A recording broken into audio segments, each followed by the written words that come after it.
5 years ago, my hometown of Willow Ridge changed forever. It was the kind of place where nothing ever happened. Quiet streets, familiar faces, and gossip about who won the pie baking contest at the county fair. But all that peace shattered one summer night when Emily Carter disappeared. Emily wasn't the type of person who just disappeared. She was sweet, kind, always volunteering at the animal shelter. She was the kind of girl everyone liked. That's what made it so hard to believe. One day, she was there, and the next, she wasn't. At first, people had their theories. Some said she ran away.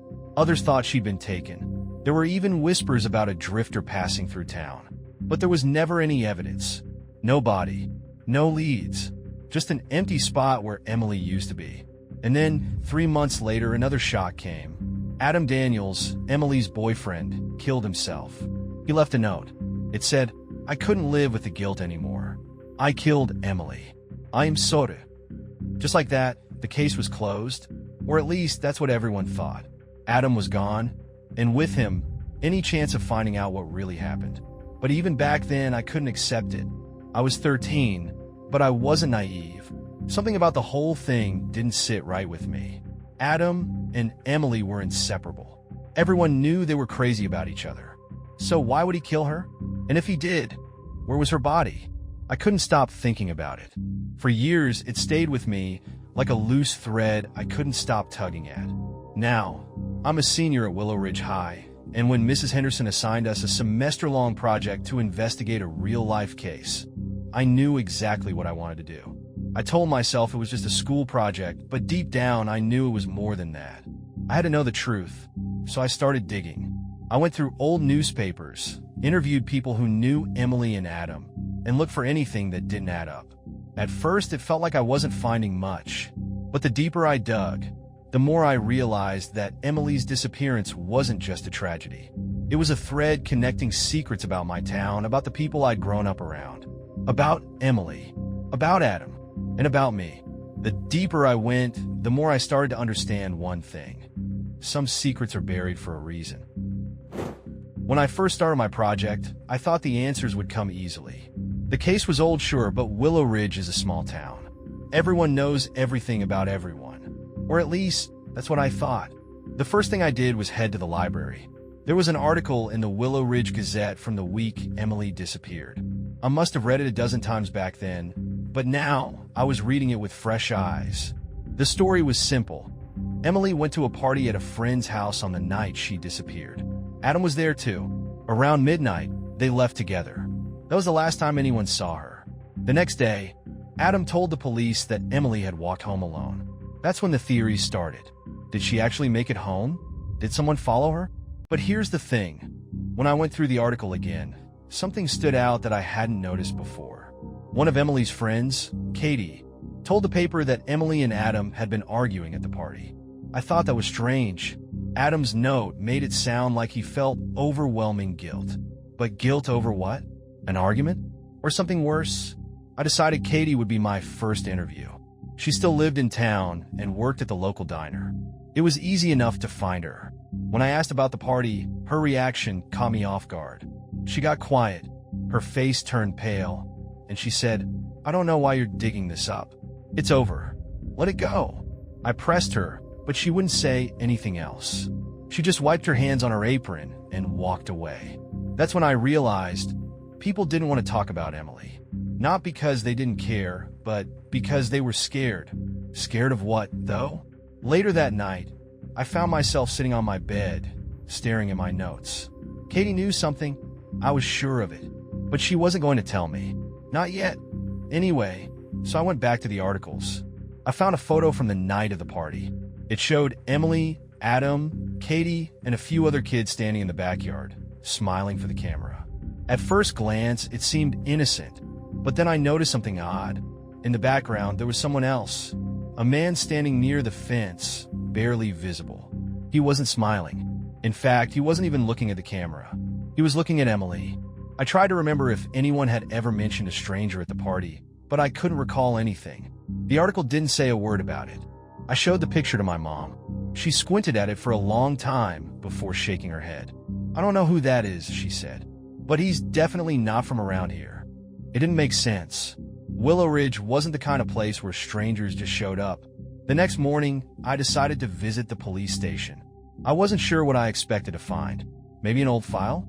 A clue everyone else had missed? But when I asked about Emily's case, the officer at the front desk just laughed. That case? It's closed. Adam confesse. End of story. I didn't push it. I thanked him and left, but I couldn't stop thinking about that photo. About the man by the fence. If Adam had killed Emily, then why was there a stranger watching her at the party? The man in the photo haunted me. I couldn't get his face out of my head. Or more accurately, the part of his face I could see. It was blurry, obscured by shadows, but something about him felt wrong. I stared at that photo for hours, trying to convince myself that it wasn't a big deal.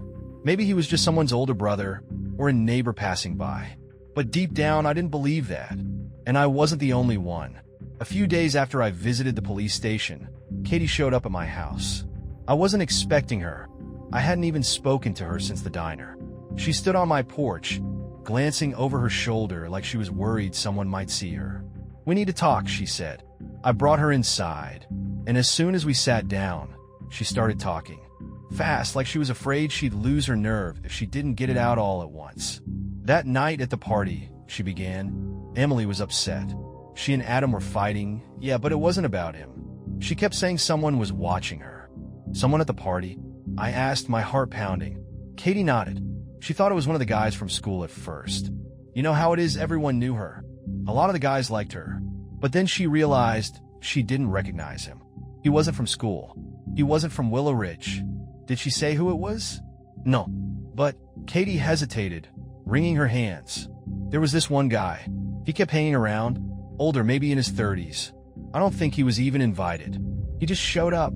I thought about the man in the photo. Do you remember what he looked like? Not really. I didn't talk to him, and I wasn't paying attention. But Emily, she was scared. She told me she felt like he was following her. The pieces were starting to come together, but they didn't make sense.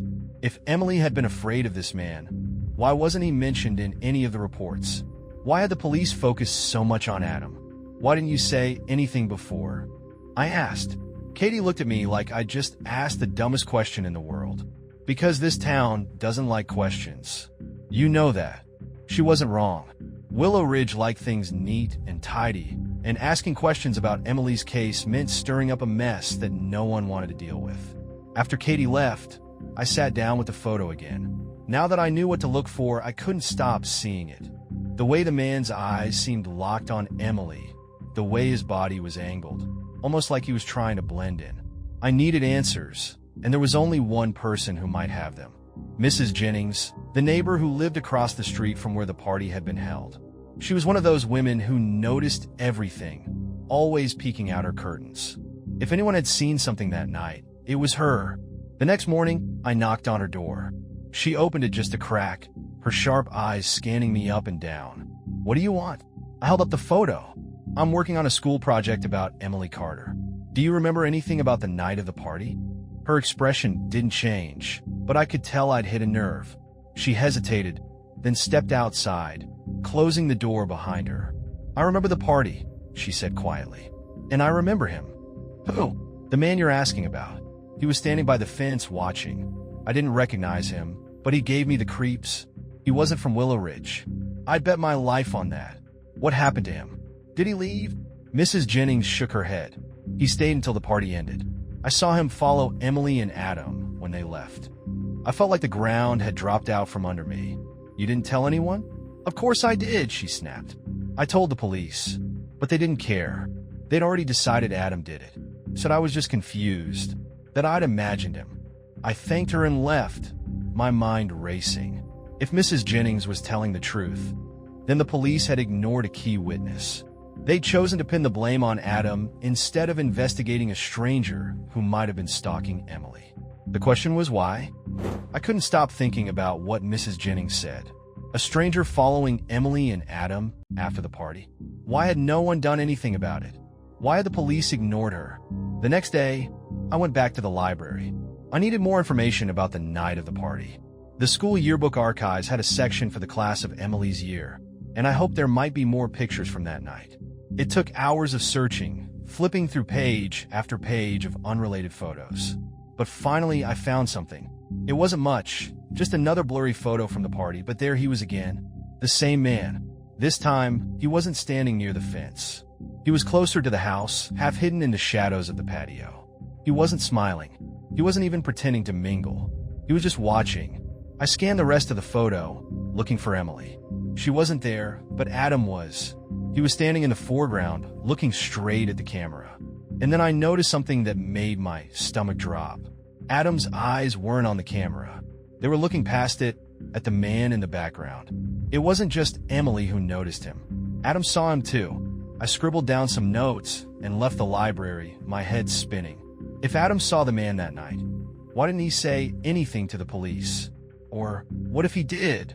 I couldn't shake the feeling that there was more to Adam's story than anyone knew. That evening, I went back to the diner where Katie worked. I caught her during a quiet moment and slid the new photo across the counter. "Do you recognize him?" I asked. Katie's face turned pale. She glanced at the picture, then away, like she couldn't even bear to look at it. "I told you everything I know," she whispered. "No, you didn't," I said, keeping my voice low. "You said Emily was scared that night. Scared of someone watching her. You didn't say anything about Adam." Katie hesitated, gripping the edge of the counter. "Look, Adam wasn't himself that night, okay? He was tense, quiet. It was weird. Usually, he'd be glued to Emily's side, but he kept looking over his shoulder, like he thought someone was following him." "Why didn't you tell me that before?" "I don't know." Katie schnipped. "Maybe because it doesn't matter. Adam killed her, remember? That's what everyone says. That's what the note said. End of story." I didn't believe her. "Not really. Do you think Adam killed her?" I asked. Katie didn't answer right away. She picked up a towel, started wiping down the counter, avoiding my eyes. Finally, she said, "I don't know what to think. But if he did, it wasn't because he wanted to. I think someone made him." Katie's words echoed in my head as I walked home. I think someone made him. What did she mean by that? Who could make Adam do something so horrible? The idea didn't make sense. Adam wasn't a violent person. Everyone who knew him said the same thing. He was kind, loyal, and completely devoted to Emily. The note he left made it seem like guilt had eaten him alive. But what if that guilt wasn't because he killed her? What if he felt guilty because he couldn't stop someone else? I stayed up late that night, poring over everything I had gathered so far. The articles, the photos, Katie's testimony, Mrs. Jennings' statement. It was all swirling in my head like a storm. I knew there was a connection, but I couldn't see it clearly. And then I thought of something I hadn't considered before. Adam's parents. They'd left town shortly after his death, which wasn't surprising. Losing their son had to have been unbearable, and the media frenzy only made it worse. But I remembered hearing that they'd sold their house to a young couple and moved to a retirement community in the next county over. What if they knew something? What if Adam had told them something before he died? The next morning, I skipped school and drove out to the address I found online. It was a quiet, well-manicured neighborhood full of white picket fences and flower beds. Adam's mom answered the door. She looked older than I remembered, like the years had taken a toll on her. At first, she seemed hesitant to talk to me, but when I told her I was working on a school project about Emily, her eyes softened. "Come in," she said. I sat on her couch, clutching my notebook as she poured us both cups of tea. Her hands shook slightly as she set mine down. "I don't know what you hope to find," she said finally, "but we've already lost so much. I just want to understand," I said. "Adam love Emily." Everyone knew that. It doesn't make sense. She sighed, her shoulders slumping. "Nothing about that night makes sense. I've gone over it in my head 1,000 times, trying to figure out if there was something we missed, a sign we didn't see. But Adam, he wasn't himself at the end." "What do you mean?" She hesitated, staring into her teacup like it held the answers. "The week before Emily disappeared, Adam started acting strange. He was jumpy, nervous. He stopped sleeping, stopped eating. He said he felt like he was being followed." My stomach tightened. "Did he say by who?" She shook her head. "No." I asked him, but he just said, "They won't stop watching me." I thought he was being paranoid. But the night Emily went missing, he came home late. He was shaking, covered in dirt, and his hands were scratched up like he'd been digging. "Did he say what happened?" She looked at me, her eyes filled with tears. All he said was, "I couldn't stop it." Over and over again. I couldn't stop it. I felt a chill run down my spine. What couldn't he stop? Did he ever mention anyone? Anyone you didn't recognize? I asked.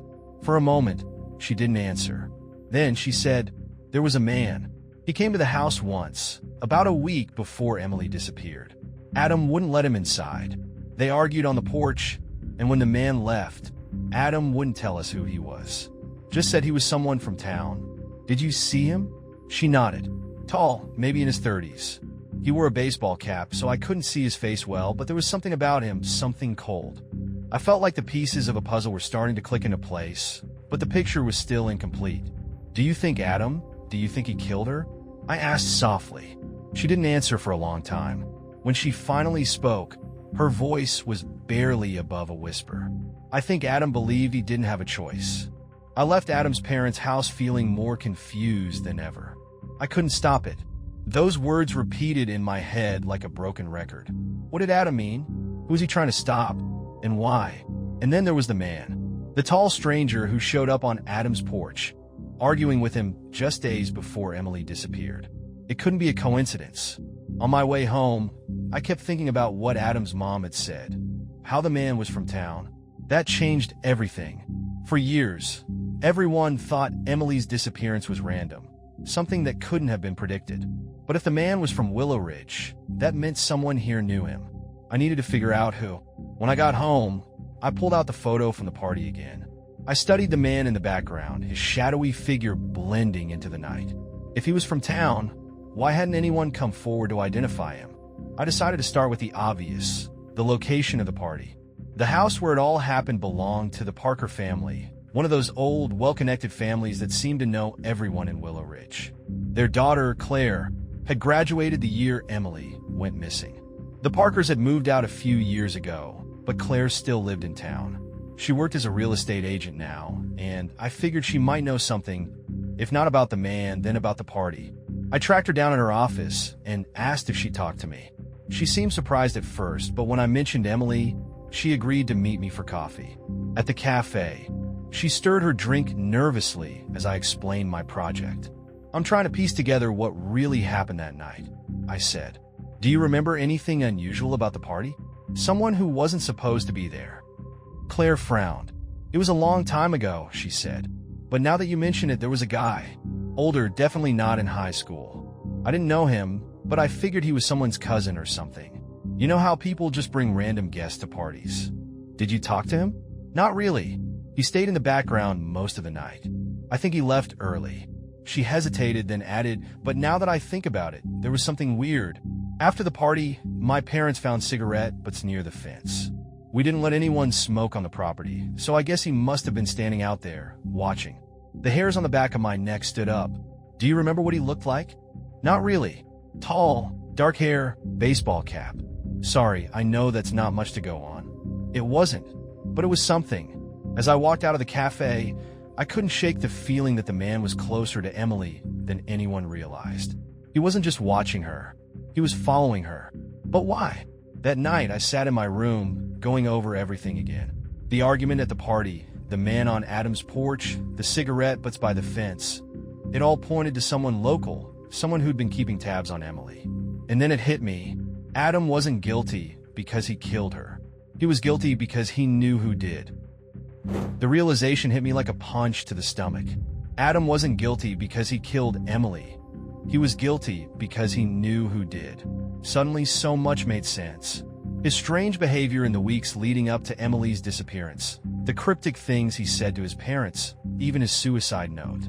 It wasn't a confession.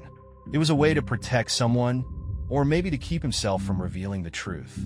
But if Adam knew the killer, why didn't he say anything?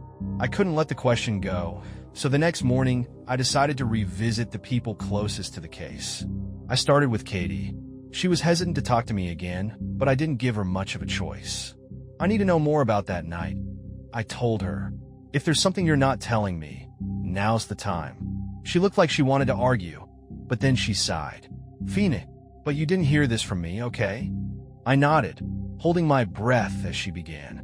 "Emily and Adam didn't just fight at the party," she said. They were screaming at each other. I don't know what started it, but she kept saying, "You promised me.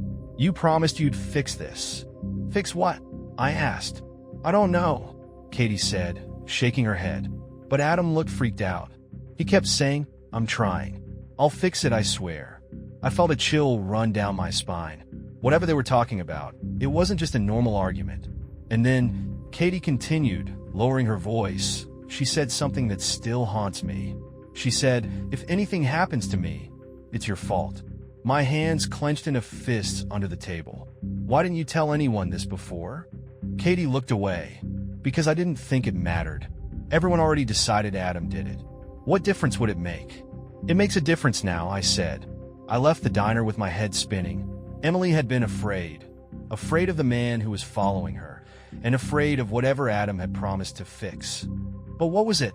That evening, I went back to the photo from the party. I couldn't stop staring at the man in the background, the way he seemed to be watching Emily like a predator watches prey.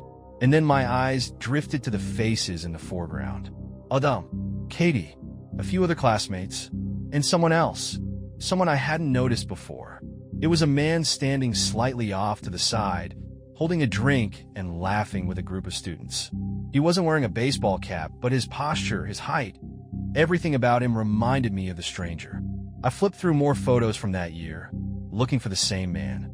It didn't take long to find him. He was in several pictures, always lingering in the background, always near the edges of the frame. And then I found the one that made my blood run cold. It was a picture of the school staff, taken at the annual spring carnival. There he was, standing next to the principal, wearing a volunteer badge. He wasn't a stranger. He was someone we all knew. Mr. Callahan. Mr. Callahan. The name made my skin crawl. He'd been a fixture in Willow Ridge for as long as I could remember. A friendly, easygoing guy who volunteered at school events, coached Little League, and even helped organize the town's holiday parades. Everyone knew him. Everyone liked him. But there he was in the background of those photos, always near Emily. At the party, at school events, it was like he'd been hovering, staying close without drawing too much attention. How hadn't anyone noticed? How hadn't I noticed? I sat there for hours, flipping through more photos, more yearbooks, anything I could get my hands on. And the more I looked, the more I saw him. He was always there, always on the edges. It wasn't a coincidence. The next day, I walked into the police station with a pit in my stomach. I knew they'd think I was crazy, but I didn't care. I showed the officer at the desk the photos and told him everything. About the man at the party, about Mrs. Jennings seeing him follow Emily and Adam, about Mr. Callahan showing up in the background of every picture. At first, the officer brushed me off. "Listen, kid, the case is closed. Adam Daniels confessed. End of story." "But what if he didn't?" I said. "What if someone else?" "Do you have any proof?" he interrupted, raising an eyebrow. "Anything besides some blurry photos?" "I didn't." He sighed, leaning back in his chair. "Look, I get it. This case messed with a lot of people, but you're chasing ghosts. Let it go." I left the station feeling defeated. No one was going to listen to me. Not the police, not the townspeople. I was on my own, but I couldn't stop now. I decided to confront Mr. Callahan myself. It wasn't hard to find him. He was running a food drive at the community center that afternoon. I waited until most of the crowd had cleared out, then approached him as he was packing up donations. "Mr. Callahan," I said, trying to keep my voice steady. "Can I talk to you?" He turned to me with a warm smile. "Of course. What's on your mind?" I hesitated. For a moment, I almost chickened out. But then I thought about Emily, about Adam, about all the unanswered questions. "I'm working on a school project about Emily Carter," I said. "I was wondering if you knew her." His smile faltered, just for a split second, but I caught it. "Emily," he said, his voice carefully neutral. "That was a terrible tragedy. I didn't know her well, but she was a sweet girl." I nodded, trying to act casual.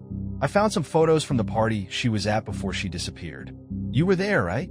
His eyes narrowed ever so slightly. "I don't think so. Must be a mistake."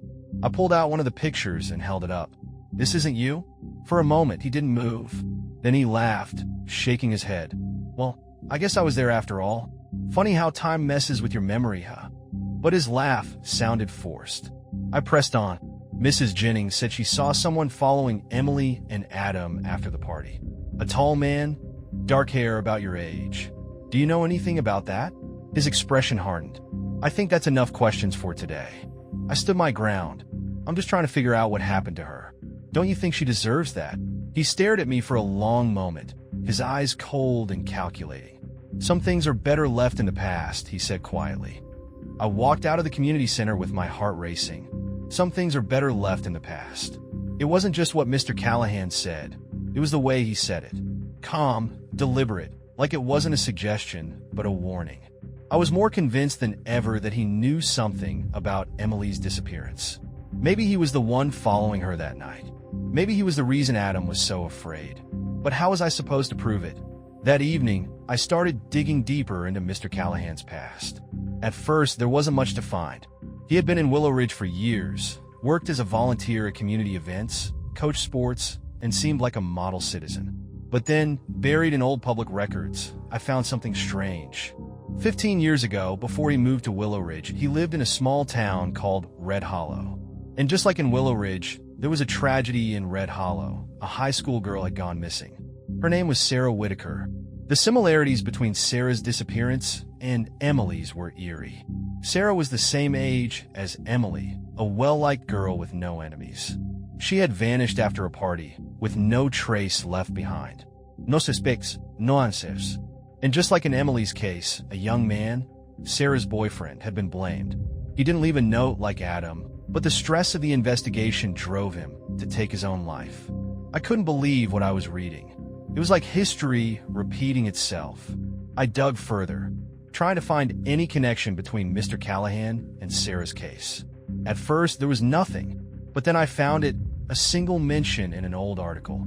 Community volunteer David Callahan assisted in organizing search efforts for missing teen Sarah Whitaker. It wasn't much, but it was enough to send chills down my spine. He was there. He was involved. I knew I needed to talk to someone in Red Hollow, someone who might remember what happened. After a few phone calls, I found an old journalist who had covered Sarah's case. His name was Mr. Larkin, and he still lived in town. The next day, I skipped school again and drove to Red Hollow. When I met Mr. Larkin, he was hesitant to talk at first, but when I mentioned David Callahan, his expression darkened. I always thought there was something off about that man, he said. He showed up out of nowhere, claimed he wanted to help, but he was always around, watching. I even told the sheriff I thought he was too involved, but they didn't take me seriously. Do you think he had something to do with Sarah's disappearance? I asked. Mr. Larkin hesitated, then nodded. Ido. But there was never any proof. And then, just a few months later, he left town. Disappeared like he was never here. The pieces were falling into place. Mr. Callahan had been there when Sarah disappeared, and now, years later, the same thing had happened with Emily. But this time, I wasn't going to let him get away with it. I couldn't stop thinking about what Mr. Larkin had said. Callahan didn't just vanish, he ran. He knew what he'd done. And now he was here in my town, hiding in plain sight. But knowing the truth and proving it were two different things. If I was going to bring him down, I needed more than just old suspicions and blurry photos. I needed something concrete. The answer came from the last place I expected, Adam's parents. That night, I borrowed my mom's phone and called Adam's mom. I told her everything I'd found about the man in the photos, about his connection to another missing girl in Red Hollow. There was a long silence on the other end of the line. Finally, she said, "There's something we never told anyone. Something we found after he passed." "What was it?" I asked. "A necklace," she said quietly. "It was in his jacket pocket. It wasn't his, and we knew it wasn't Emily's. We didn't know what to do with it, so we kept it." My heart raced. "Do you still have it?" "Yes." The next morning, I convinced my mom to drive me over to their house. Adam's mom handed me a small velvet pouch, her hands trembling. Inside was a delicate gold necklace with a tiny heart-shaped charm. "Do you think this belonged to the man who was following Emily?" she asked. I shook my head. I think it belonged to someone else. Someone he hurt before Emily. I didn't know for sure, but something told me this necklace was connected to Sarah Whitaker. And if it was, it might be enough to finally tie Callahan to both cases. With the necklace in hand, I went to the police station. I didn't think they'd listen to me. After all, I was just a kid, but I didn't care. I told them everything, about the photos, the records from Red Hollow, and the necklace. I showed them the evidence, even though my hands were shaking the whole time. It took hours of explaining and a call to my mom to vouch for me. But finally, the police agreed to look into it. When they showed up at Mr. Callahan's house, he didn't even try to deny it. He knew it was over. Callahan confessed to everything. To following Emily, to stalking her for months, to luring her away from the party that night. He admitted to killing her, and to doing the same to Sarah Whitaker all those years ago. But the part that haunted me the most? He said Adam knew. Callahan had blackmailed Adam into staying silent, threatening to hurt Emily if he didn't cooperate. And when Emily figured out what was happening, Callahan made sure Adam took the blame. That's why Adam was so guilty. Not because he killed her, but because he couldn't save her. The day they arrested Callahan, the entire town of Willow Ridge felt different. Like a weight had been lifted. For 5 years, we lived with unanswered questions, with secrets and lies. Now, we finally had the truth. But the truth didn't bring Emily back. I still think about her sometimes. Her bright smile, the way everyone said she lit up a room. She didn't deserve what happened to her. Neither did Adam or Sarah Whitaker. But at least now, their stories are no longer buried.